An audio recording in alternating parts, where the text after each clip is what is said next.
ఇలాగా చిన్న చిన్ని లేయర్స్ తీసుకుంటే బేబీ హెయిర్ అయినా కూడా మనకి హెయిర్‌లో అనేది అల్లుకుంటాం కాబట్టి దాంట్లోకొచ్చేస్తది. కదులుతూనే ఉంది జడ వేసేటప్పుడు. చాలా కష్టంగా వేశాను. అందుకని చెప్పేసి నీట్‌గా కూడా అంత నీట్‌గా అనేది రాలేదు. అందుకని చెప్పేసి మళ్ళీ ఇంకో వీడియో పెట్టమంటే పెడదామని చెప్పేసి. అయినా ఖచ్చితంగా ఇంకో వీడియో పెడతాను. ఎందుకంటే కదులుతా ఉంది. ఫోను కూడా మంచిగా క్లారిటీగా వీడియో రాలేదనిపించింది నాకు అందుకని.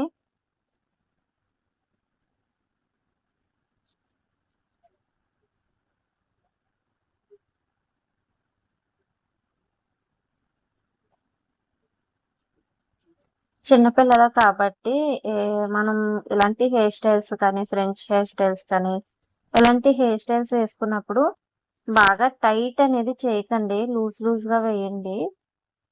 లూజ్‌గా వేసుకున్నట్లయితే వాళ్ళకి హెయిర్ అనేది నొప్పి రాదు. మెయిన్.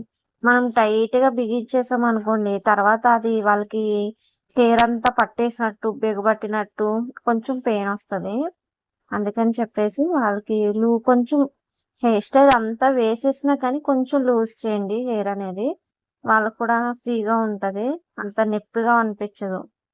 లేకపోతే నెక్స్ట్ డే అప్పుడు నొప్పొస్తది. మళ్ళీ నెక్స్ట్ డే హెయిర్ అనేది ఇప్పినప్పుడు కూడా నొప్పొస్తది. పిల్లలకే కాదు పెద్దవాళ్ళకి కూడా ఫ్రెంచ్ హెయిర్ స్టైల్ వేసినప్పుడు కొంచెం హెయిర్ అనేది నొప్పిగా ఉంటది. అందుకని చెప్పి పిల్లలకి వేసేటప్పుడు కొంచెం లూజ్‌గా వేసుకుంటే బెటర్ అనిపిస్తుంది. బెటర్ అని చెప్తున్నా.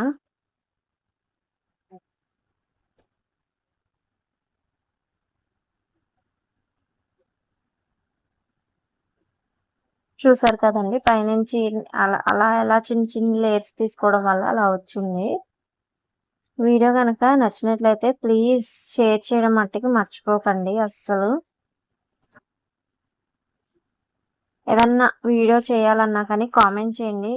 లైక్ చేయండి, షేర్ చేయండి, కామెంట్ కూడా చేయండి మర్చిపోకండి అందరూ.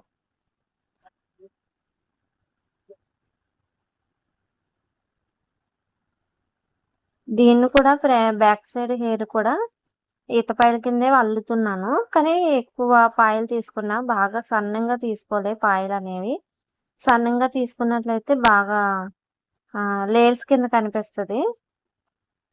వీడియో ఇంకా లెంత్ ఎక్కువైపోతది కదా అని చెప్పేసి నేను లావుగా తీసుకున్నా.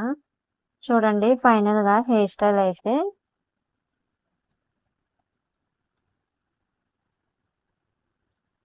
వీడియో గనుక నచ్చినట్లయితే